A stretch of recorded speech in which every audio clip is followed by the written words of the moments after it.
हरे कृष्णा। जगत गुरु शिल प्रभुपाद महाराज की जय। परम पूज्य लोकनाथ स्वामी महाराज की जय। निताय गौर प्रेमानंदे। हरि हरि बोल।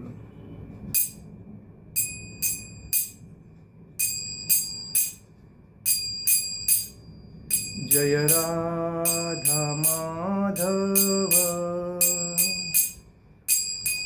कुंज विहारी।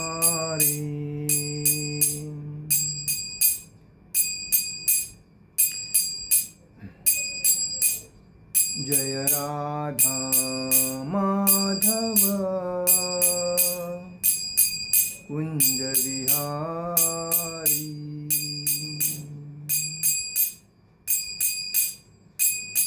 गोपीजन वल्लभ गिरिवरधारी।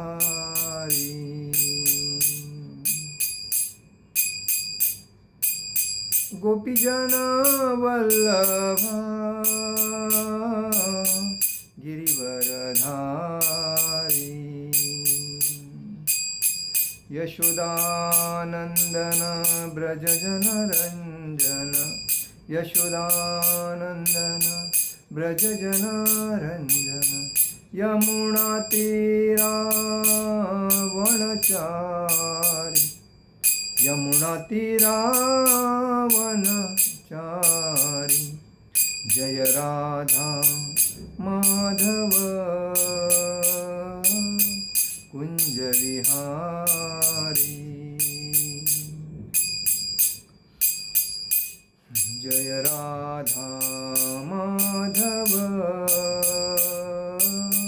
कुंज विहारी। हरे कृष्णा कृष्णा कृष्णा हरे हरे। हरे राम राम राम हरे हरे। हरे कृष्णा कृष्णा कृष्णा हरे हरे। हरे राम राम राम हरे हरे। हरे कृष्णा कृष्णा कृष्णा हरे हरे। हरे राम राम राम हरे हरे। हरे कृष्णा कृष्णा कृष्णा हरे हरे। हरे राम राम राम हरे हरे। हरे कृष्णा कृष्णा कृष्णा हरे हरे। हरे राम राम राम हरे हरे। जय ओम विष्णुपाद परमहंस परिव्राजकाचार्य अष्टोत्तर शतभय चरणारविंद भक्ति वेदांत स्वामी शिल प्रभुपाद महाराज की जय।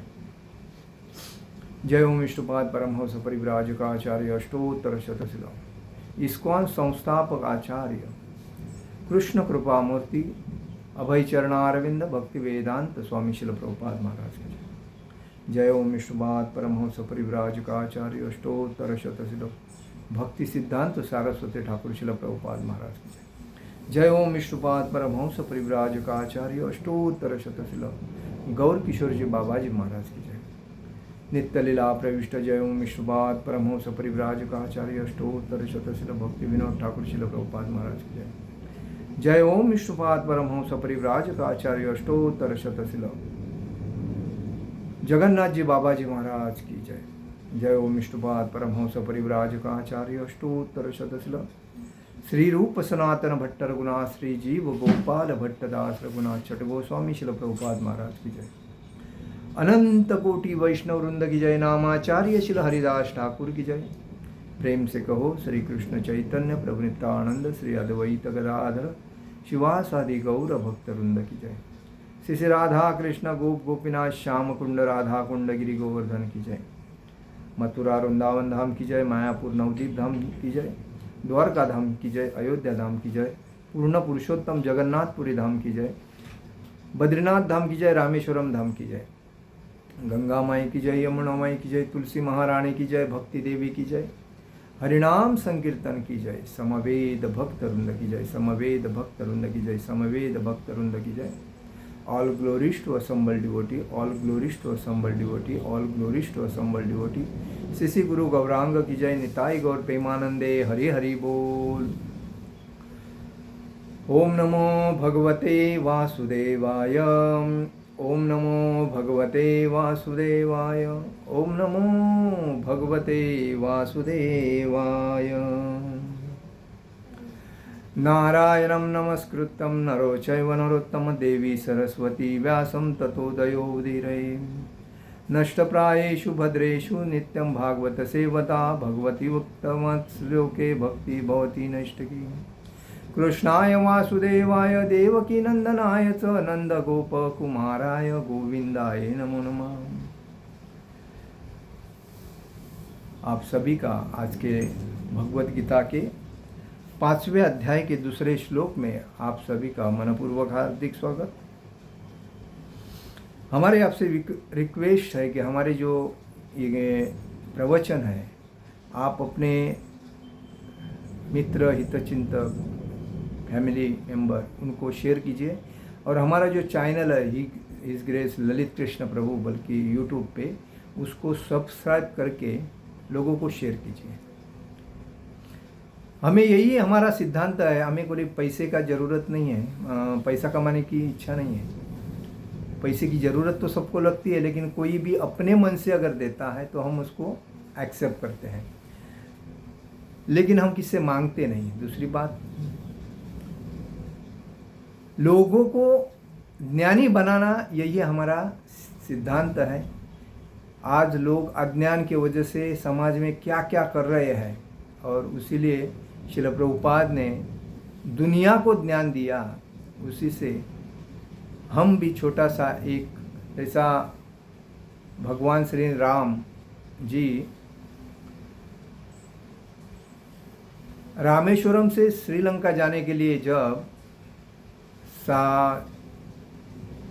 पत्थर का ब्रिज बना रहे थे, तभी हनुमान जी बड़े बड़े पत्थर लाके डाल रहे थे। लेकिन उसी में पत्थर डालते डालते सभी वानर सेना पत्थर डाल के एक ब्रिज बना दिया। कहाँ तक? समुद्र के बीच से श्रीलंका तक। लेकिन उसी के अंदर में एक खारुताई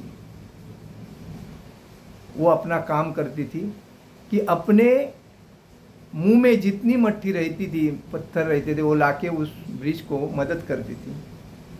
और वही काम हम उस खारुताई का कर रहे हैं श्रील प्रभुपाद के इस भक्तिमय कृष्ण भक्ति के आंदोलन में लोगों को जागरूक करने का। हमारा खारी का वाटा है छोटा सा, लेकिन वो जब लोगों के नज़र में आता है, उनको पसंद पड़ता है, तो हमको थोड़ा आनंद आता है। लेकिन उस टाइम भगवान राम के सामने हनुमान जी बोलते थे खारुताई को, तुम बीच में क्या कर रही हो, हमको काम करने दो। तभी भगवान राम जी ने हनुमान जी से कहा, देखो जिसकी जैसी क्षमता होती है उस क्षमता से वो कार्य करता है, तो उसको करने दो। आपकी क्षमता ज़्यादा है, आप शक्तिशाली हो, आप बड़े बड़े पहाड़ लेके आके उसमें डाल रहे हो, पत्थर डाल रहे हो, लेकिन उसकी क्षमता छोटी है, तो उस बेसिस पे वो क्षमता के अनुसार कार्य कर रहा है, उसको करने दो। तब हनुमान जी चुप रह गए। उनको भी आनंद आया बाद में, उनको सहकार्य करने। तो यही बात है हमारा। श्रील प्रभुपाद जी हनुमान जैसे कार्य किया। पतित पावन जगत गुरु श्रील प्रभुपाद, जगत गुरु हे प्रभुपाद जी को नाम फिट बैठता है, क्योंकि भगवान कृष्ण और भगवान बलराम जी जब दोनों बात कर रहे थे, तभी ब्रह्मा जी ने भगवान से कहा, आप तो जगत गुरु है स्वामी। तो भगवान ने कहा, मैं मैंने आप हो, आप तो सृष्टि रचने वाले हो। तो भगवान ने, ब्रह्मा जी ने कहा, नहीं प्रभु, हम तो आपके एक अंश के समान हैं, हम आपके पुत्र समान हैं, लेकिन आप तो जगत गुरु हैं। आप हर चीज़ में हर व्यक्ति को हर जगह पे ज्ञान प्रोवाइड करते हो, आप हर जगह पे ज्ञान देते हो।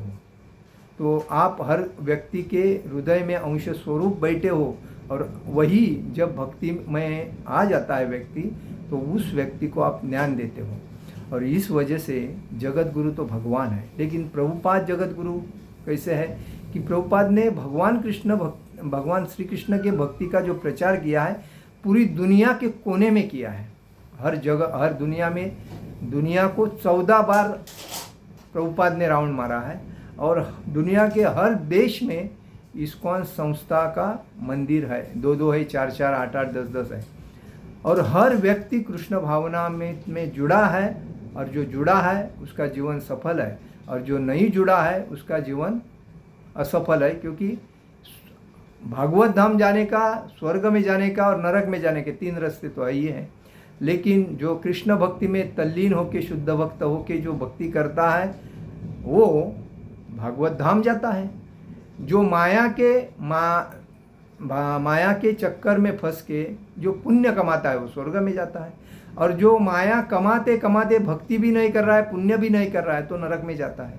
तो यही रास्ता है। और इसीलिए हमारा एक खारी का वाटा बोलते हैं ना, तो वो हमारा है। इसीलिए आपसे हमारी विनंती है कि आप अपने लोगों को इस वीडियो, ये जो फेसबुक पे जो हम लेक्चर देते हैं, उसको शेयर कीजिए। शुरुआत करते हैं। श्री भगवान उवाच संन्यासः कर्मयोगच्छं निःश्रेयसकरामवृभौ तयोस्तु कर्म संन्यासात् कर्मयोगो विशिष्यते। श्री भगवान उवाच संन्यासः कर्मयोगच्छ निःश्रेयसकरावृभौ तयोस्तु कर्म संन्यासात् कर्मयोगो विशिष्यते। श्री भगवान उवाच संन्यासः कर्मयोगच्छ निःश्रेयसकरावृभौ तयोस्तु कर्म संन्यासात् कर्मयोगो विशिष्यते। श्री भगवान उवाच, श्री भगवान ने कहा, संन्यास कर्म का परित्याग, कर्मयोग निष्ठायुक्त कर्म, स म्हणजे भी, निश्रेयस करो मुक्ति पद को ले जाने वाले, उभव म्हणजे दोनों, तयो म्हणजे दोनों में से, तू म्हणजे लेकिन, कर्म संन्यासात सकाम कर्मों के त्याग से, कर्मयोग निष्ठायुक्त कर्म विशेषते श्रेष्ठ है। श्री भगवान ने उत्तर दिया, मुक्ति के लिए तो कर्म का परित्याग तथा भक्तिमय कर्म, कर्मयोग दोनों ही उत्तम है, किंतु इन दोनों में से कर्म के परित्याग से भक्तियुक्त कर्म श्रेष्ठ है। तात्पर्य में शिल प्रभुपाद जी लिखते हैं, शिल प्रभुपाद महाराज की जय, सकाम कर्म इंद्रिय तृप्ति से लगना ही भवबंधन का कारण है। सकाम कर्म क्या है? ही इंद्रिय तृप्ति में लगना, यही भवबंधन का मुख्य कारण है।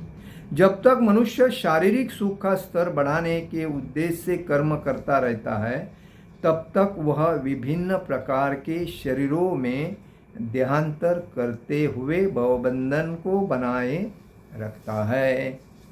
इसकी पुष्टि भागवत में 5वें स्कंद में 5वें अध्याय में 4था और 5वां श्लोक में इसका उल्लेख दिया है। तो ये बात है,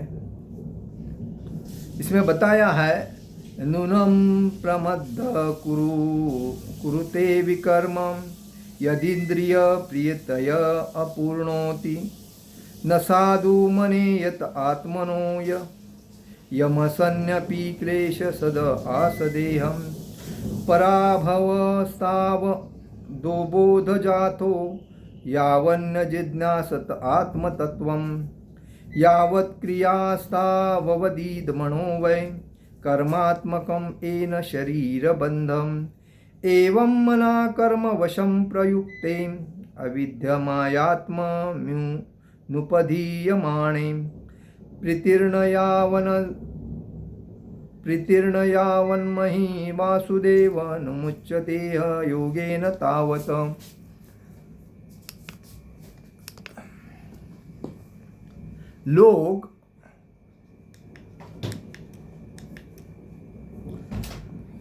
लोग इंद्रिय तृप्ति के पीछे मत्त है।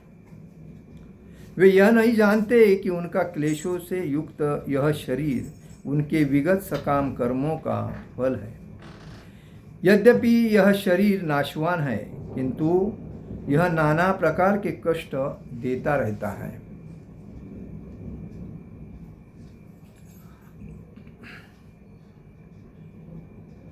अतः इंद्रिय तृप्ति के लिए कर्म करना श्रेयस्कर नहीं है।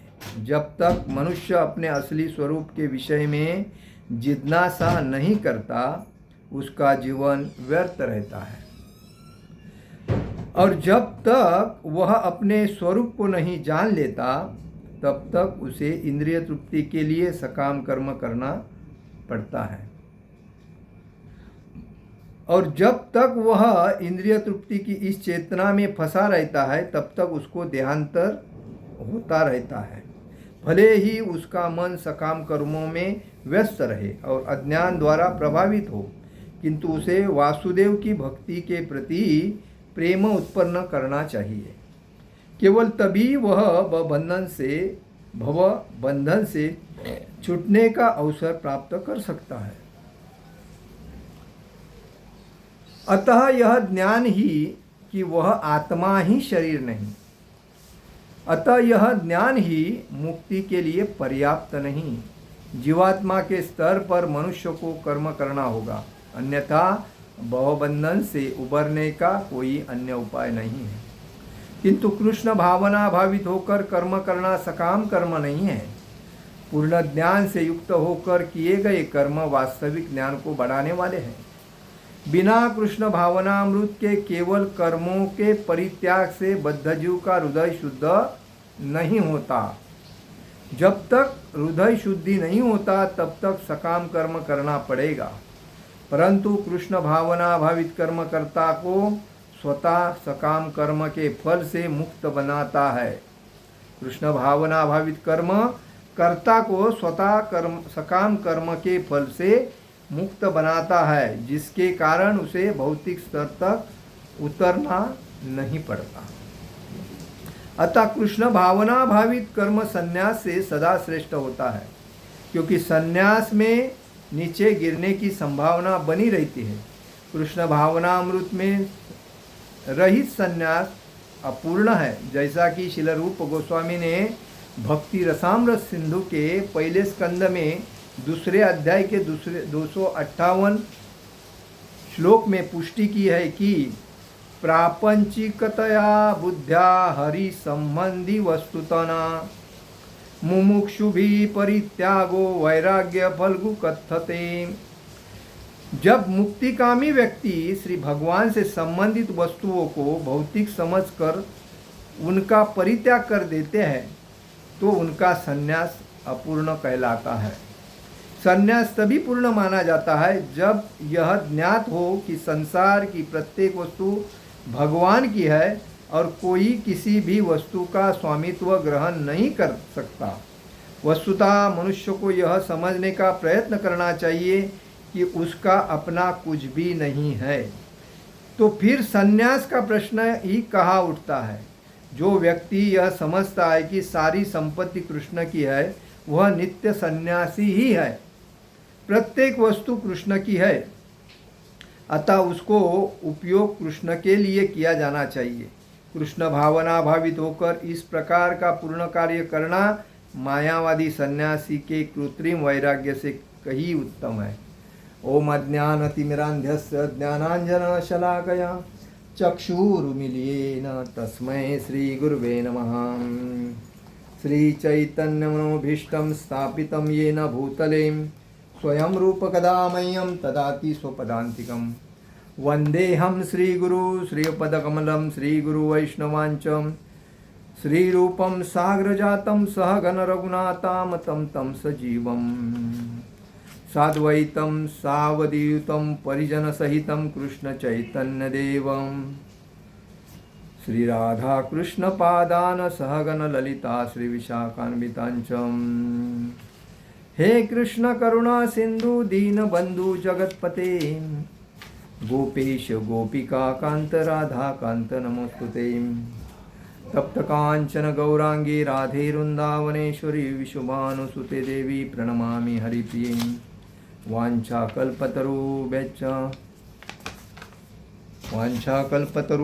कृपा सिंधु भवच पतितानां पावनेभ्यो वैष्णवेभ्यो नमो नमः। नमो ब्राह्मण देवाय गो ब्राह्मण हिताय च जगद्हिताय कृष्णाय गोविंदाय नमो नमः। गुरुवे गौरचंद्राय राधिकाय तदालिये कृष्णाय कृष्ण भक्ताय तदभक्ताय नमो नमः। नमो विष्णुपादाय कृष्णप्रेष्ठाय भूतले श्रीमते भक्तिवेदांत स्वामिनिति नामिने। नमस्ते सारस्वते देवे गौरवाणी प्रचारिणे निर्विशेष शून्यवादी पाश्चात्य देश तारिणे। जय श्री कृष्ण चैतन्य प्रभु नित्यानंद श्री अद्वैत गदाधर शिवासादि गौर भक्तवृंद। हरे कृष्णा कृष्णा कृष्णा हरे हरे हरे राम राम राम हरे हरे। हरे कृष्ण कृष्ण कृष्ण हरे हरे हरे राम राम राम हरे हरे। तो इस श्लोक में कहा गया है जब व्यक्ति कर्म करता है तो वो कर्म भगवान के लिए अगर करता है तो उसका जीवन सफल है।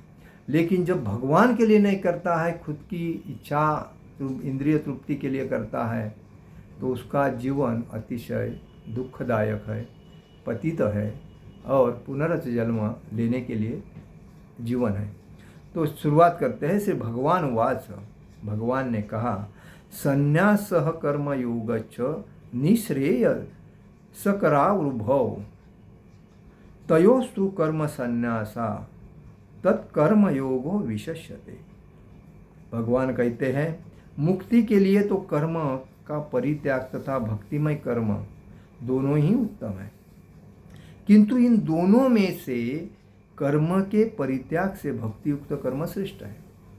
भक्ति युक्त कर्म यही सबसे श्रेष्ठ है। बाकी जो भी व्यक्ति बिना भक्ति युक्त कर्म करता है तो बहु बंधन में वापिस अटकने वाला है। इसलिए तात्पर्य में श्रील प्रभुपाद जी लिखते हैं सकाम कर्म इंद्रिय तृप्ति में लगाना, मतलब जो भी हम कार्य करते हैं अपने मन की इच्छाएं तृप्त करने के लिए। जैसा नौकरी मिलती है तो हम शादी करते हैं, ऐसा सोचते हैं घर लेंगे, गाड़ी लेंगे, बंगलो ज़मीन लेंगे, उसके बाद अलग अलग जगह पे इन्वेस्टमेंट करेंगे, उसके बाद शादी करेंगे, बच्चे करेंगे, उसके बाद बच्चे करने के बाद उनकी पढ़ाई लिखाई के लिए खर्चा, और बाद में अलग अलग जगह पे अलग अलग चीज़ इच्छा होती है, बाइक लेना है, कार लेना है, अलग अलग जो भी इच्छा है वो तैयार करने के लिए हम ही मेहनत करते हैं। लेकिन उसमें से हम भगवान के लिए कुछ नहीं देते, भगवान के भक्तों के लिए कुछ नहीं देते हैं, ना वैष्णव को देते हैं ना ब्राह्मण को देते बुलाते हैं अपने घर में। तो ये जो कमाया हुआ जो धन है, जो हम जितना भी कमाते हैं, आज लोग देखो ज़्यादा पैसा कमाते हैं किधर, एक तो फिल्म लाइन में मिलता है, दूसरी बात राज पॉलिटिक्स में मिलता है। तो हर आदमी कमाने की इच्छा रहेगी तो किसी ना किसी के माध्यम से पिक्चर में जाता है, तो सिनेमा हॉलीवुड में जाता है, हॉलीवुड में जाता है से, तो उसको क्या एक लेडीज़ है या जेंट्स है, तो जेंट्स को थोड़ा हार्ड वर्क करना पड़ता है। लेडीज़ को अगर जब पिक्चर में लेते हैं तो उसको बोलते हैं कॉम्प्रोमाइज़ करो। जब कॉम्प्रोमाइज़ हो जाती है तो 2-4 रात उनके साथ काम करने के बाद उनको बाद में कोई अगर सही रहेगा तो उसको लेता है, नहीं तो फिर उसको वापर के छोड़ देता है, तो उसका जीवन ही खराब करता है। तो ऐसी बात उधर होती है। राजकीय पार्टी में भी वही बात है कि पहला कार्यकर्ता को मिलो, वो उससे पहचान करके देगा, उसके बाद वो उसके पास जाएगा। उसके बाद लेडीज़ रहेगी तो वो उसको बोलेगा थोड़ा ऐसा काम करना पड़ेगा, तो अगर आपको आगे जाना है तो थोड़ा तकलीफ तो सहना पड़ेगा। ऐसा बोल बोल के उसको मन चेंजेस करते हैं। मन चेंजेस करने के बाद वो बोलते हैं अभी कुछ नहीं करेगा तो चलेगा, वाना नहीं। ऐसे देखो उसका एग्जाम्पल देते, इसका एग्जाम्पल देते, ऐसा एग्जाम कर देने के बाद उसके दिमाग में कुछ ना कुछ भरने के बाद वो राजी हो जाते हैं। लेकिन पॉलिटिक्स में कोई किसका तो है ही नहीं, सब चोर भरे हैं, अपना भरा दूसरा मरो। ऐसे करने वाले वो हिसाब से को किसी को मिल गया पहचान से तो मिलता है, नहीं तो फिर कार्यकर्ता बन के उनकी चटाई खड़ा उठाते रहो, उनके झंडे फड़वाते रहो, और वो कुछ ऐसा कुत्ते को जैसी भाकरी डालते हैं, चपाती डालते हैं, वैसा तुमको कुछ पैसा देंगे तो उसमें तुम लालायत रहते रहो जीभ निकाल के। तो यही लोगों की हालत है। नौकरी जब करता है तो मालिक का भला करने के लिए लोग बार बार नौकरी में जाते हैं। मालिक मुझे बोनस देगा, मालिक मुझे दिवाली का और कुछ का ये गिफ्ट देगा। जब मालिक को लगता है ये मेरे ऊपर बहुत फिदा है तो मालिक क्या करता है, तो उसके मन में उसको जो चाहिए वो दे देता है और उसका अपना वश करके रख देता है। और वश रखने के बाद उसको जो बोलता है, उसको रात को 12 बजे बुलाता है तो मालिक के इसलिए उसको जाना पड़ता है। तो वो अपने लिए मालिक को बड़ा करता है, पैसा वैसा कमा के देकर, और मालिक उसमें से थोड़ा इसको देता है। जिस दिन मालिक से ये छुटकारा पाता है, मालिक टाटा करता है, ये निकल जाता है मालिक साइड में, कोई आपस में भेदभाव नहीं। तो ये जो हम लोग करते हैं, आज कितने लोग दिन रात मेहनत करते हैं लेकिन उसमें वो सुखी ही नहीं है। क्यों नहीं सुखी है? क्योंकि इंद्रिय तृप्ति होती ही नहीं कभी पूरी। अभी मेरे को 10,000 पगार था, 20,000 हो गया। इंद्रिय तृप्ति होनी चाहिए, मन शांति होनी चाहिए, 20,000 भी नहीं पूरा है। 20,000 से 40,000 हो गया, 40,000 में ही मन शांति नहीं हो रही है। खर्चा बढ़ता ही जा रहा है, कमी हो ही नहीं। 40,000 से 1,00,000 हो गया, फिर भी मतलब ऐसे लोग समाज में जो है। लेकिन 10,000 जो मिल रहा था उसमें 5,000 करके जो आदमी 5,000 बचा रहा था वो अभी भी स्टेबल है, क्योंकि उसकी इंद्रिय तृप्ति ज़्यादा नहीं थी। वो खाली अपने को अन्न वस्त्र निवारा यही देखता था, और बाकी का जो पैसा था भगवान को दान देता था। और दान देने से भगवान उसके मन में विचार ही ऐसे लाके देता था, अरे किसके लिए करूं मैं, क्यों उसको खरीद लूं। बाइक लेता है जल्दी जाने के लिए, क्या करता है आदमी जल्दी जाके उधर, उससे बेटर आधा 1 घंटा पहले निकल जाएगा, पैदल चलेगा तो शरीर का व्यायाम हो जाएगा, खाना हजाम हो जाएगा और उधर पहुंचेगा। नहीं ये 5 मिनट में आ रहा हूँ, फास्ट जाता है, कभी किधर बीच में पत्थर मिलता है, कभी कुछ हो जाता है, ये डायरेक्ट फास्ट ऊपर ही जाता है, नो स्टॉप। तो ऐसे में वो कार से जाओ, उसने कार लिया इसके लिए मेरे को कार लेना है। माता पिता को लगता है मेरे बच्चे ने कार लिया तो मेरा बच्चा कितना ग्रेट। अभी मेरा माता पिता एग्जाम्पल क्या देती है, मेरे बच्चे को मैंने ऐसा पाला वैसा पाला, आज मेरा उसने उपकार फेंट दिया। माता पिता के उपकार कोई फेंट सकता है? कोई नहीं फेंट सकता इस दुनिया में। तो कहने का मतलब है ये इंद्रिय तृप्ति ये शुल्लक है। मतलब आज मिला, 2-4 दिन वापरने के बाद उसका कंटाला आ जाता है। कितने लोगों ने अच्छे बाइक लिए, जिसके पास 50,000 की बाइक था उसने 1,00,000 की बाइक ली। 1,00,000 की बाइक लेने के बाद उसकी 3,00,000 की बाइक देखा तो उसको लगा यार मेरे को वो चाहिए, वो कितना मस्त है स्पीड में, वो 3,00,000 की लिया। 3,00,000 के बाद में ऐसा लगा कि यार 20,00,000 की बाइक एकदम बेस्ट है, मस्त है, क्या स्पीड देती है, तो 20,00,000 की ले लिया। लेकिन शांति किधर है? बाइक तो एक ही, वो 5,000 की जो बाइक, 50,000 की जो बाइक थी वो भी वही काम कर रही है, लेकिन उसमें थोड़ा टेक्निक उसने ज़्यादा डाला क्योंकि पैसा ज़्यादा खींचने को मिल रहा है। वैसा ही कार का हाल है।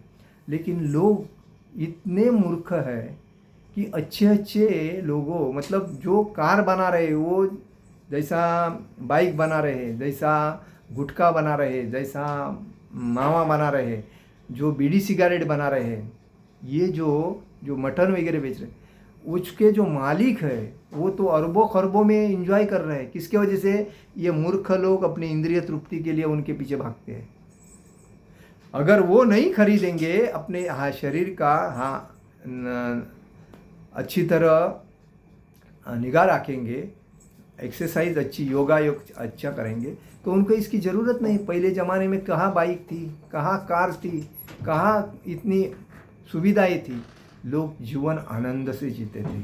लेकिन अब सब फैसिलिटी इतनी आ गई, दुनिया अपने मुट्ठी में आ गई। मोबाइल खोला तो दुनिया अपने मुट्ठी में है, जेब में मुट्ठी डाल के लोग चलते रहते हैं। हमारे प्रवचन भी लोग जेब में डाल के, हमको भी जेब में डाल के चलते रहते हैं, सुनते रहते हैं। तो कहने का मतलब है दुनिया मेरी मुट्ठी में आई, फिर भी मैं सुखी नहीं हूँ, फिर भी माया के जाल में फंसा पड़ा हूँ। अभी दुनिया मुट्ठी में आने के बाद तो हमको सुखी होना चाहिए, कहाँ सुखी है? तो ये क्या है, सुख नहीं मिलने का कारण क्या है कि हमारे अंदर 6 राक्षस बैठे हैं। लोभ, कुछ मिलना चाहिए, उसने कुछ दिया नहीं, उससे ये अपेक्षा करूं तो वो मेरे को ये देगा, लोभ। ईर्ष्या, अरे वो मेरे से पीछे आया था यार, वो पहला उसको कुछ आता नहीं था, अभी तो इतना आगे चला गया यार, मुझे मालूम नहीं कैसा यार, देख देख क्या उसका रहनीमान है, कैसा। ईर्ष्या चालू। तो मोह होता है कोई चीज़ का, बराबर, मुझे चाहिए। लोभ होता है, मुझे चाहिए, उससे मुझे देना चाहिए, लोभ। मोह है, लोभ है, क्रोध है, गुस्सा आता है आदमी को। हर अपने मन जैसी चीज़ नहीं होने के बाद आदमी को लगता है, अभी राजकीय पार्टी में जाओ, उसका सब चोर एक दूसरे की मतलब जो जो चोरी किया वो बंद करके देखते रखने के लिए, क्योंकि तुमने मेरी खोली तो मैं ही तुम्हारी पूरी खोलूँगा, जब तक तुम मेरी नहीं खोलते हो तब तक मैं तुम्हारी नहीं खोलूँगा। वैसा ही मंदिर में भी वही हाल है। मंदिर में भी कोई कोई जो पद प्रतिष्ठा के लिए जो आते हैं, उनकी हालत क्या होती है? भौतिक संसार में कंटालने के बाद उनको लगता है भगवान के मंदिर में जाऊं तो उधर सेवा करूं, इधर आने के बाद उनको ऐसा लगता है प्रेसिडेंट बनूं, सेक्रेटरी बनूं, खजीनदार बनूं, और मेरे हाथ में आएगा तो बाद में मैं हैंडल करूं। लेकिन ये चोर भक्त तो होते नहीं, भक्ति का तो नाटक करते हैं। धोती पहनेंगे, हाथ में माला लेंगे, कंटी दीक्षा लेंगे, कंटी डालेंगे, सब कुछ करेंगे, लेकिन मन के अंदर क्या इच्छा है? मुझे वो चाहिए, मुझे वो चाहिए। वैसा तो मंदिर कोई फैक्ट्री नहीं है पैसा कमाने की। मंदिर डोनेशन पे चलता है, तभी मंदिर में लोग जो डोनेशन देते हैं वो हिसाब से बाइक भी खरीदना नहीं चाहिए। खाली जो प्रचार के लिए जाता है उसके लिए कार देना चाहिए, क्योंकि उसमें मृदंग, करताल, हारमोनियम, डिवोटीज बैठते हैं और लेके जाने के लिए अच्छा रहता है। इसके लिए बड़ी गाड़ी होनी चाहिए। ज़्यादा कार लेना नहीं चाहिए। एक आदमी को काम के लिए जा रहा है, इसके लिए कार चाहिए।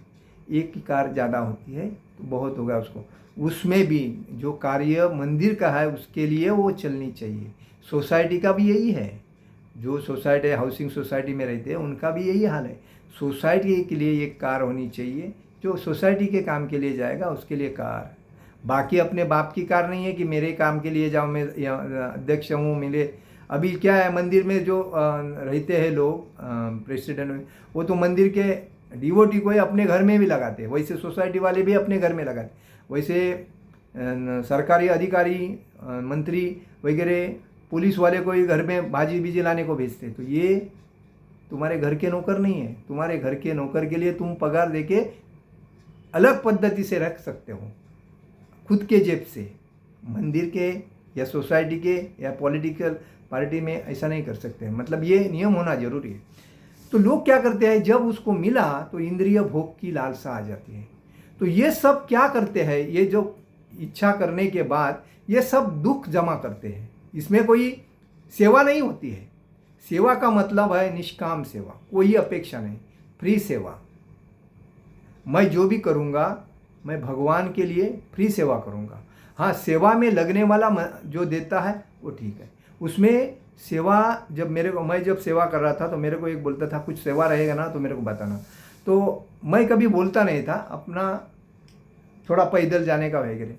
लेकिन जब पीछे पीछे जब आदमी लगता है मुझे बताना हो, तब मैं उसको बोलता था देखो एक सेवा है प्रभुपाद जी की, तो ये सेवा अगर आप करते हो तो ठीक है, नहीं तो मैं दूसरे को बोल सकता हूँ। तो उस आदमी को ऐसा लगता है अरे प्रभुपाद की सेवा मैं क्यों छोड़ूँ, बोलो बोलो कितना देना है। तो बाबा इतना है, आप उधर जाके उसको लेके आके मेरे को दे दो, बस आपको भी बिल मिलेगा। तो उसको आनंद लगता। तो ऐसी सेवा करने से उसको पुण्य मिलता है, वो भगवान के लिए कर्म कर रहा है। मतलब वो कर्म जो भगवान के लिए जो हम करते हैं, भगवान के भक्त के लिए जो करते हैं, वो योग्य प्रकार कर्म सेवा है।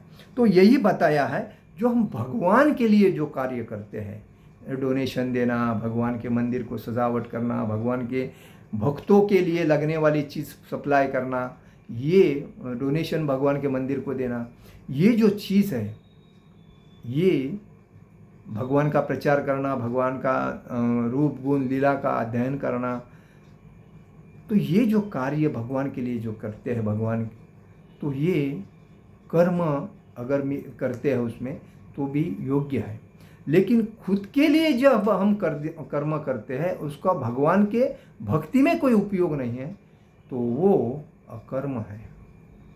और जब इस दोनों के विरोध में हम जब स्वार्थी करते हैं और गलत हम लोग माया जमा करते हैं, जैसा चीटिंग करना, लूटना, झूठ बोलना, 10,000 है उधर 1,00,000 करना, शून्य बढ़ाना, ये जो कार्य करते हैं, किसी ने फंड दिया अपने खाते में ही ट्रांसफ़र करना, ये जो है ये विकर्म है, मतलब महापाप है। और जब ये महापाप करते हैं तो आदमी ना स्वर्ग में जाता है ना भागवत धाम जाता है, ये नरक में ही जाता है, भले वो भक्त भी रहेगा तो भी, क्योंकि नियति किसी को छोड़ती नहीं। आज देखिए मोबाइल खोलेंगे तो पॉलिटिक्स लोगों के पूरी लिस्ट आ जाती है, उसने ये किया, उसने ये किया। तो मुख्य पद के ऊपर जो बैठते हैं वो क्या सोते हैं? उनको दिखता नहीं, उनके हाथ में सत्ता होती है, तो उन्होंने तुरंत एक्शन लेना चाहिए। कोर्ट में जाना, कोर्ट के वकील भी इनके रहते हैं, तो कोर्ट के जज है वो किसने अरेंज किए रहते हैं? इन्होंने ही अरेंज किए रहते हैं। तो उनके ऊपर कड़क कार्रवाई करके उसको नष्ट मूल से, मतलब जो जड़ से उसको उखाड़ के फेंकना चाहिए। वो उसकी जड़ अगर रखेंगे तो उसको वापिस पालवी तो आने वाली है। तो जब आप ऐसे लोगों को वापिस रखते हो उस पोस्ट पे, तो आपको तकलीफ होने वाला है। वो तो चोर जो है वो मरने तक चोरी करेगा ही, भले वो आज अभी इस संसार में क्या है, जब तक उसको पकड़ा जाता है तभी चोर, नहीं तो बाजू में बैठेगा तो भी मित्र सब बोलते हैं। अभी देखो कितने प्रकरण दिख रहे हैं और कितने कितने नेताओं के सामने उनके फोटो वगैरह दिख रहे हैं, लेकिन जब बाजू में बैठता तो फ्रेंड होता है, क्लोज फ्रेंड, काम में आने वाला। जब उसकी कोई पोल खोलता है और मीडिया के सामने, पब्लिक के सामने आता है, नहीं नहीं वो तो मेरे पास में आके बैठा था, हम थोड़ा उनके साथ नहीं। मतलब चोर के साथ फोटो भी निकालो तो भी चोर का भागीदारी है। जैसा बियर बार में या डांस बार में किसी के साथ हम जाते हैं, अगर वो नहीं भी पीता है तो लोग क्या सोचते हैं, अरे वो भी तो डांस बार में गया था, वो भी तो लड़कियों को घुमा होएगा, उसने भी तो बियर पिया है। सीधी बात है, जब वो कैमरे में पीने के टाइम पे वो उसका कैच करेगा फोटो, तभी वो साबित होएगा। जब तक नहीं खींचेगा तब तक और पिएगा तो साबित कैसा होएगा? तो पकड़ा तो चोर और नहीं पकड़ा तो मैं तो ईमानदार हूँ। इसीलिए मराठी में कहावत है, मेरा तो बाब्या आणि दुसऱ्या तो कारटा। मराठी में कहावत है, माझा तो बाळा और दूसरा तो कारटा।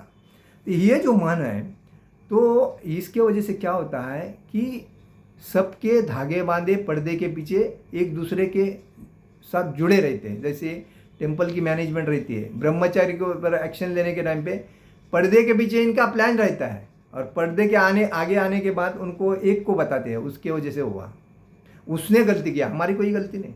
मैनेजमेंट की कभी गलती नहीं होती है। जो HOD होता है और जो कोई पद के ऊपर होता है, वो बोलता है मेरी कभी गलती हुई ही नहीं। मतलब मैं एक दूध का धुतला हूँ, दूध का प्योर आदमी हूँ, धोया हुआ। बाकी जो मेरे सामने आते हैं ना वो सब गलतियाँ करते हैं, ऐसा है। तो वैसे ही सोसाइटी में, बिल्डिंग की सोसाइटी में, पॉलिटिकल में, अधिकारी वर्ग में या मंदिर के हर चीज़ में वही है, खुद को ईमानदार साबित करते हैं। लेकिन इनकी अगर नार्को टेस्ट लेंगे और इनकी अगर सब कुछ फाइल ओपन हो जाएगी तो इनके पीछे कितना नीचे दबाया है सीट के, वो सब मालूम पड़ता है। आज देखो, एक एक का जब पोल खुला जाता है तो सबका चिट्ठी एक एक खुलती है, तभी कितनी जड़ें किधर तक पहुंची है वो मालूम पड़ते हैं। तो लोग, तो इसका मतलब ये चोर जब सत्ता में बैठेंगे तो जनता का फायदा कैसा होएगा? और चोर खाता है तो अकेला तो खाता नहीं है, तो बाकी लोगों को भी खिलाता है। तो इस वजह से कभी भी ये लोग अज्ञान की वजह से ये सब पाप करते हैं, क्योंकि इनको लगता है यार ये अभी पद मिला है ना, उसको उससे बैठ के हमारी अपनी बाल बच्चे की और 5, 8, 10 पीढ़ी की प्रॉपर्टी बना के रखना, यही हमारा काम है। जनता के लिए खाली बोलना है, कागज़ पे और लिखना है, रेडीमेड कुछ नहीं। वैसा तो शिल प्रभुपाद जी ने ऐसा कहा था, पूरी दुनिया अगर कुछ फैक्ट्री लगाने की कोई ज़रूरत नहीं, एक गाय, गौ माता और पूरा लैंड ऐसा अगर रखे, गाय का पालन करेंगे, गौ माता एक व्यक्ति को पूरी पोसती है। तो जो व्यक्ति अपने घर में 10 गाय पालेगा, 2 बुल पालेगा, तो उसके घर में दूध की उत्पत्ति होती है, घी की उत्पत्ति होती है, दही की उत्पत्ति होती है, और आयुर्वेदिक जो मेडिसिन है उसकी उत्पत्ति होती है। तो और दूसरी बात, निसर्ग की हानि नहीं होती है और आरोग्य अच्छा रहता है, रोग राही दूर हो जाती है और घर में सुख शांति नानती है। तो ऐसा अगर कार्य करेगा तो देश में हर जगह पे हर व्यक्ति सुखी हो जाएगा।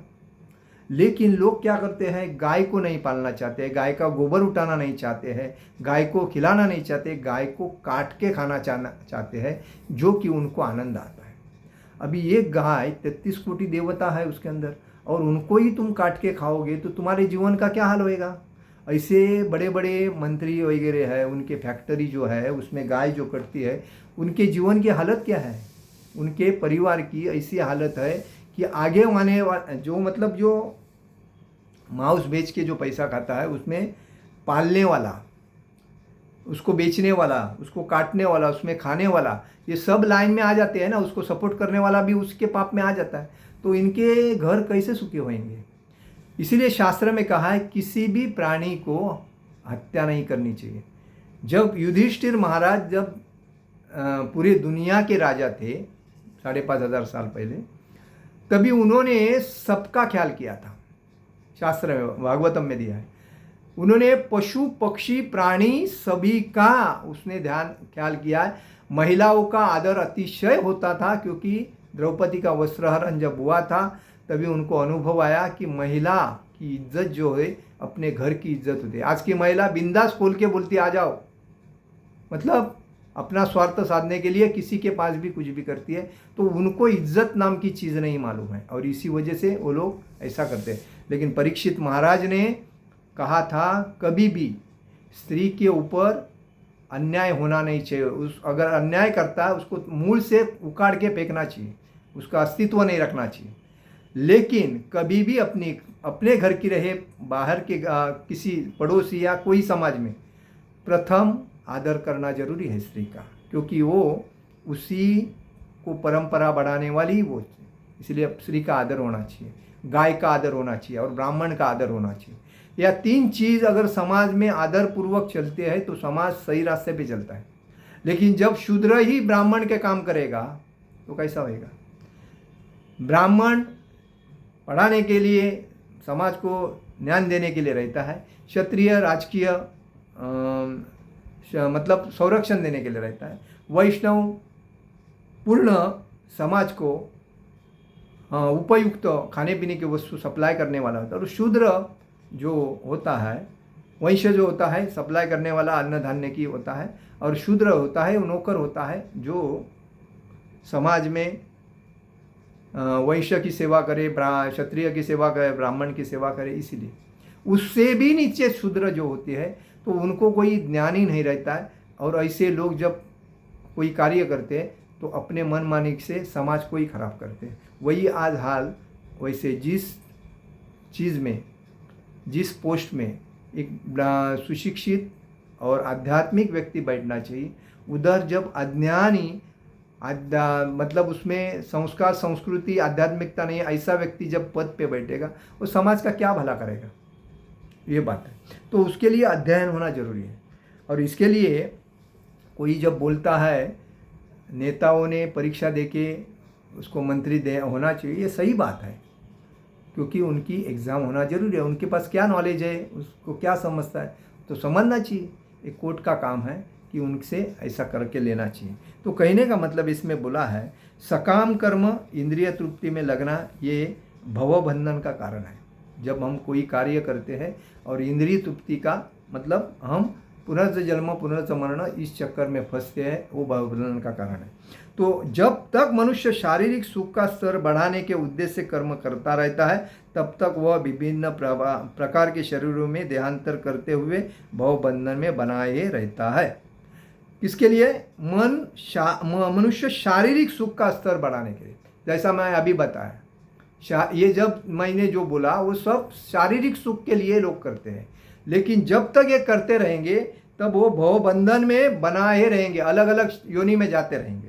इसलिए कहा गया है न्यूनम प्रमंत कुरुते विकर्म यदीन्द्रिय प्रीतय आपनोति न साधु मने यत आत्मनो यम सन्नपि क्लेश आसदेह पराभवस्तादबोध जातो यावस्र जिज्ञासत आत्मतत्वमं यावत् क्रियास्तावदीयद् मनो वै कर्मात्कम येन शरीरबन्धम् एवं मन कर्मवशं प्रयुक्ते अविद्ययात्मनुपरीध्ययमाने प्रीतिर्णयान्मनि वासुदेव न मुच्यते देह योगेन तावत। लोग इंद्रिय तृप्ति के पीछे मत्त है। देखिए आज भोंदू बाबा जो है वो काली जादू करते हैं और लोगों को कुछ खिलाते हैं, अपने इंद्रिय तृप्ति करते हैं, और वैसे मूर्ख लोग उनके पास जाते हैं भला करने के। अरे वो लोग क्या भला करेंगे? अगर वो लोग साधु लोग अगर भला आपका करते हैं तो पहला खुद का करना चाहिए ना। जैसा ज्योतिष दूसरे का ज्योतिष बोल के भला करना चाहता है, वो खुद का ही भला ज्योतिष देख के अपना क्यों नहीं करता है भला? वो साधु जो जादू टोना करता है वो अपना क्यों नहीं भला करता है? तुम्हारा ही क्यों बोलता है? क्योंकि तुम्हारे से उसको धन मिलता है, तुम्हारे को मूर्ख बना के, तुम्हारे को चीटिंग करके वो अपना गुजारा करता है। तो तुमको सीधी बात समझने में चाहिए, इसमें कुछ होने वाला नहीं है। आपको पूर्णतः इनका सबको बाजू में करके, जैसा भगवान बोलते सर्वधर्मान परित्यज्य मामे कम शरणम मज। तो ये ऐसे कचरा जो लोग हैं, कचरे के जैसे लोग हैं जो समाज को मूर्ख बनाते, अज्ञानता का फायदा लेते, इनको साइड में करके भगवान कृष्ण के भक्ति में तल्लीन होना चाहिए। भक्ति में तल्लीन होने के लिए क्या करना पड़ेगा? आपको सुबह जल्दी उठना पड़ेगा, भगवान के लिए भक्ति करनी है, मतलब पूजा अर्चा करनी पड़ेगी, उसके बाद चैंटिंग करना है, उसके बाद अध्ययन करना है, भगवान को भोग लगाना है, और हमेशा भगवान के जब उत्साह होते हैं उस दिन उनको अच्छी तरह उनका संकीर्तन वगैरह करना है। तो ये जब हम करते हैं निस्सीम भाव से, कोई अपने हाथ से पाप नहीं करना चाहिए, अपराध नहीं करना चाहिए, किसी को चीटिंग करना नहीं चाहिए, जो भी आदमी का अच्छा करके छोड़ना चाहिए, अपेक्षा नहीं करना चाहिए। ये जब होता है तो तुम्हारी नियति देखती है, अरे ये तो प्योर काम कर रहा है, ये एक भक्त का काम कर रहा है। तो भक्त का काम करने से जब हम भक्ति करते हैं, हरे कृष्णा कृष्ण कृष्ण हरे हरे, हरे राम राम राम हरे हरे, ये जब मंत्र बोलते हैं तो हमारे अंदर जो हमारे मन के ऊपर जो गंदगी है वो निकल जाती है। उसके बाद मन थोड़ा थोड़ा हमारा स्वच्छ हो गया। हमारा दुश्मन वो जो था, हर चीज़ में लालायित रहता था, वो मित्र बनता है। हमें बोलता है उसको मत करना, ये करना, ऐसा बोल के शत्रु का मित्र बनता है। और मित्र बनने के बाद आत्मा उसको जब बोलता है तो मन भी सुनता है। सुनते सुनते आत्म साक्षात्कार जब हमें होता है तो हमें ऐसा लगता है, अरे अभी बहुत कुछ मेरे पे बदला हुआ है, अच्छा होगा। किसी से झगड़ा नहीं करना चाहिए। कोई अभी हमें कुछ बोलता है तो हम जब उसके ऊपर मुंह लगा के उसको उत्तर देते हैं तो हमको परेशान होता ही है, क्योंकि जब हम उसको जो कुछ करता है उसको करने दे। अपन इधर से सुनो इधर से छोड़ो। हाँ, कोई मारता है तो उसको हाथ पकड़ा जाता है, जो बोलता है उसका क्या पकड़ा जाएगा, मुंह थोड़ा पकड़ोगे। तो कहने का मतलब है समाज में आज दूसरे की निंदा करने में माहिर लोग हैं, क्योंकि अपना बंद करके रखते हैं, दूसरे का खोल के देखते हैं। तो वो आदत किसको पड़ी है, जिसको काम धंधा नहीं उसको पड़ी है। तो ऐसे लोगों को कभी भी मुंह नहीं लगना चाहिए, उसके वजह से आपको टेंशन बढ़ेगा। और इसीलिए बोलते हैं इंद्रिय तृप्ति के पीछे मत जो है दिन रात मेहनत करते, यह नहीं जानते कि उनको क्लेशों से युक्त यह शरीर उनके विगत सकाम कर्मों का फल है। मतलब पहले जन्म का उन्होंने जो कार्य किया था इसी वजह से उसका ये फल है। यद्यपि यह शरीर नाशवान है, ये शरीर नाशवान है, आत्मा जो है वही शरीर बदलता है, किंतु यह नाना प्रकार के कष्ट देता रहता है। ये शरीर इंद्रिय तृप्ति के लिए कर्म करना श्रेयस्कर नहीं है। अपने इंद्रिय के लिए तृप्ति के लिए कर्म करना श्रेयस्कर नहीं, योग्य नहीं है। जब तक मनुष्य अपने असली स्वरूप के विषय में जिज्ञासा नहीं करता, जानता नहीं मैं कौन हूँ, मैं एक आत्मा हूँ, ये शरीर नाशवान है। आत्मा शुद्ध होके परिवर्तन जब करता है तो वापिस उसको पुनर्जन्म नहीं लेना है, उसको भागवत धाम जाना है अपने मुख्य घर में। ये जब उसको समझता है, जान लेता है, तब वो उसके इंद्रिय तृप्ति के लिए सकाम कर्म करना। तब जब तक वह इंद्रिय तृप्ति की चेतना में फंसा रहता है तब तक उसका देहांतर होता रहेगा।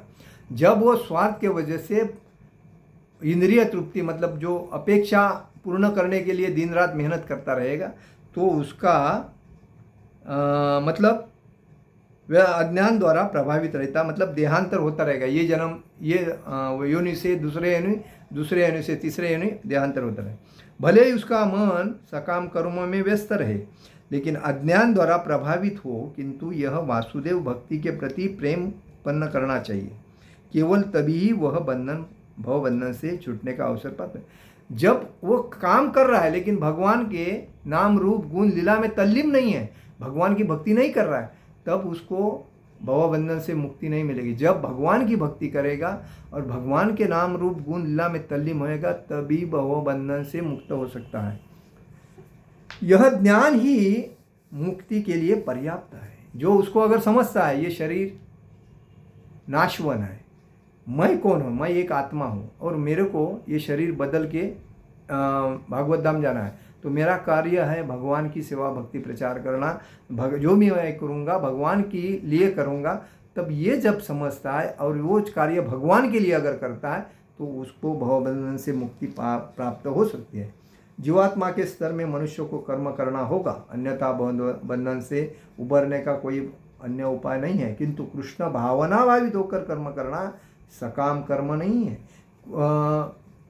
किंतु कृष्ण भावना भावित होकर कर्म करना सकाम कर्म नहीं है। पूर्ण ज्ञान से युक्त होकर किए गए कर्म वास्तविक ज्ञान को बढ़ाने वाले हैं। पूर्ण ज्ञान हमें समझना चाहिए। हम ज्ञान जब होता है, देखो मनुष्य जानवर है, कुछ भी खाता है, कैसा भी रहता है और नियमों का पालन नहीं करता है, बराबर है, तो वो जानवर है। जब जानवर नियमों का पालन करता है, जानवर देखो कुछ भी खाता है, कैसा भी रहता है, किधर भी सेक्स करता है, वैसा मनुष्य भी आज किधर भी दिन रात किधर भी करता है, तो वो जानवर है मनुष्य होके। लेकिन वो जब अपने जीवन में नियमों का पालन करता है, स्त्री भोग नहीं करना है, मांस मच्छी नहीं खाना है, जुआ नहीं खेलना है, बीड़ी सिगरेट तंबाकू गुटखा नहीं खाना है, उसमें छोड़ देना है और गलत संगति में नहीं जाना है, ये जब अपने को कंडीशन अप्लाई करके डालेगा ना, तभी वो एक मनुष्य में आता है। और मनुष्य आके जब वो नियमों का पालन करता है तो वो उसको भक्ति करने में आनंद आता है। तो भक्त जब बनता है तो वो व्यक्ति एक सही रास्ते पे चलता है। जब तक वो भक्ति नहीं करता है और कुछ भी खाता है तो इसका मतलब है जानवर युक्त है, तो वो बंधन से छूटेगा कैसा। जब तक हृदय शुद्ध नहीं होता तब तक सकाम कर्म करना पड़ेगा। शुद्ध हृदय से आदमी समझता है मैं किसके लिए कार्य कर रहा हूँ, भक्ति के लिए, भगवान के लिए कर रहा हूँ कि मेरे लिए कर रहा हूँ। जब मेरे लिए कर रहा हूँ, मेरे लिए, पत्नी के लिए, बाल बच्चों के लिए, तो भवबंधन में गिरना है, वो छूटेगा नहीं। लेकिन जब मैं कोई भी कार्य जब कर रहा हूँ, भगवान के लिए कर रहा हूँ और भगवान के प्रसाद के माध्यम से मैं परिवार चला रहा हूँ, तो वो योग्य है। कृष्ण भावना में कर्म जब तक जिसके कारण उसे भौतिक स्तर तक उतरना नहीं पड़ता।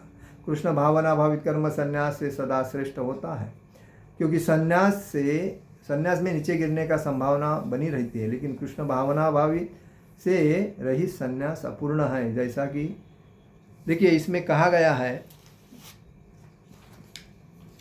जब हम भगवान कृष्ण की भक्ति जब करते हैं और उनके लिए जो कार्य करते हैं वो योग्य है, और उनके लिए कार्य नहीं करके अगर हम कार्य करते हैं तो वो अभी संन्यास, जैसे 4 आश्रम है, ब्रह्मचारी, गृहस्थ, संन्यास, वानप्रस्थ, संन्यास। ब्रह्मचारी 25 साल, गृहस्थ 50 साल, वानप्रस्थ 75 साल और संन्यास 100 साल।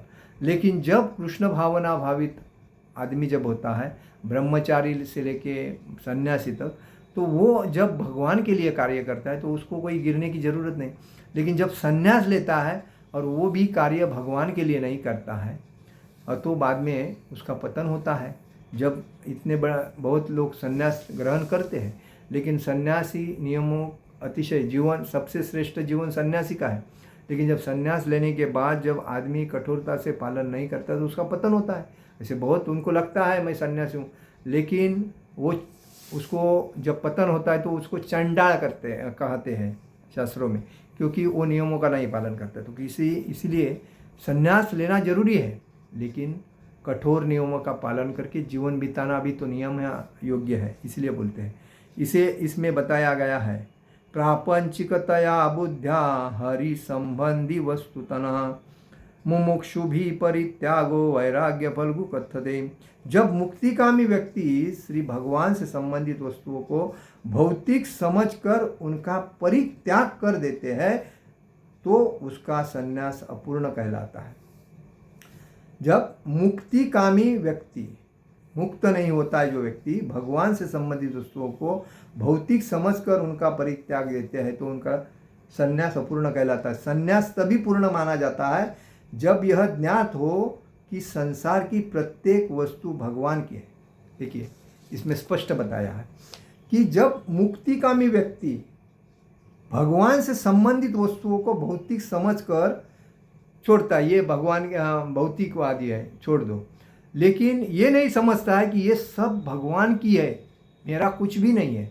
जब ये समझेगा ये मेरा, ये कुछ भी नहीं है, ये जो कुछ दिखता है ये सब भगवान का है, मेरा खाली ये आत्मा है, मेरा है, बाकी मेरा कुछ भी नहीं, तो वो सन्यासी है। और ये बोलेगा नहीं ये तो यार भौतिकवादी है, ये तो भौतिकवादी, ये नहीं, ये मेरा है, ये तो ऐसा नहीं होता है। तो इसलिए कहा जाता है ईशावादिमिदं सर्वं यत्किंची जगता जगत तेन त्यक्तेन भुज्यितामा गृहकस्त स्विदधनम। क्या बताया है भगवान ने? भगवान बोलते हैं इस ब्रह्मांड के भीतर की प्रत्येक जड़ अथवा चेतन वस्तु भगवान द्वारा नियंत्रित है और उन्हीं की वह पूर्ण संपत्ति है। अतएव मनुष्य को चाहिए कि अपने के लिए केवल उन्हीं वस्तु का स्वीकार कर ले जो उनके लिए आवश्यक है और जो उनके भाग के रूप में नियत कर दी है। मनुष्य को यह भली भांति जानते हुए कि अन्य वस्तुएं किसी की है, उन्हें स्वीकार नहीं करनी चाहिए, ये मुख्य है। तो ये सब कुछ इसमें क्या बताया है? जो सन्यासी होता है वो तभी समझ जाता है कि संसार की प्रत्येक वस्तु भगवान की है और कोई भी किसी की वस्तु का स्वामित्व ग्रहण नहीं कर सकता। वो सन्यासी हो, ब्रह्मचारी हो, गृहस्थ हो, वानप्रस्थ हो, उसको ये समझना चाहिए। वस्तुतः मनुष्य को यह समझने का प्रयत्न करना चाहिए कि उसका अपना कुछ भी इस धरती पे या संसार में नहीं है, कुछ भी नहीं है। नंगा आया है, नंगा जाएगा। खाली अपना बोलेगा ये मेरी प्रॉपर्टी, ये मेरा। आदमी को खाली 3 बाय 6 की ज़मीन लगती है, स्मशान जे जाता है तो उसको उधर अग्नि देते हैं 3/6 की ज़मीन में, उसके बाद उसकी राख पानी में डालते हैं, दूसरा आदमी उसी में जाता है।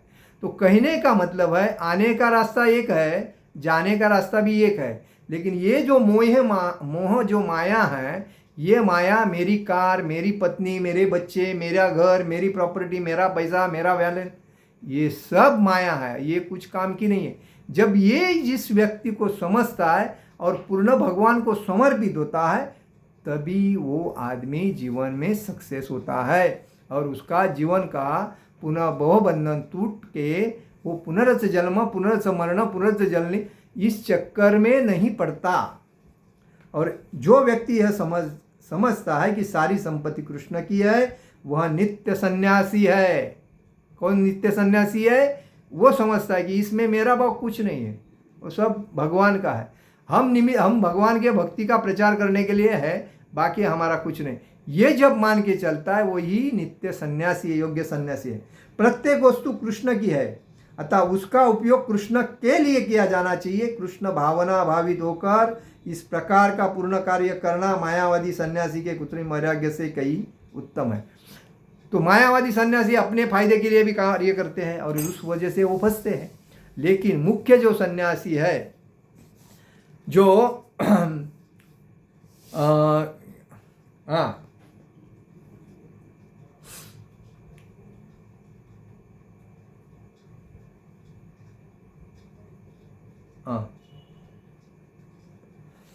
जो मुख्य सन्यासी है वो कभी भी अपना कोई भी चीज़ अपना नहीं मानेगा और वो सही है। और इसलिए भगवान बोलते हैं कि हमें ये समझना चाहिए। आज लोग अपनी प्रॉपर्टी देखो कितना 1500 करोड़, 2000 करोड़, 1 लाख करोड़, 10 लाख करोड़ की बनाते हैं, लेकिन वो तुम्हारा क्या?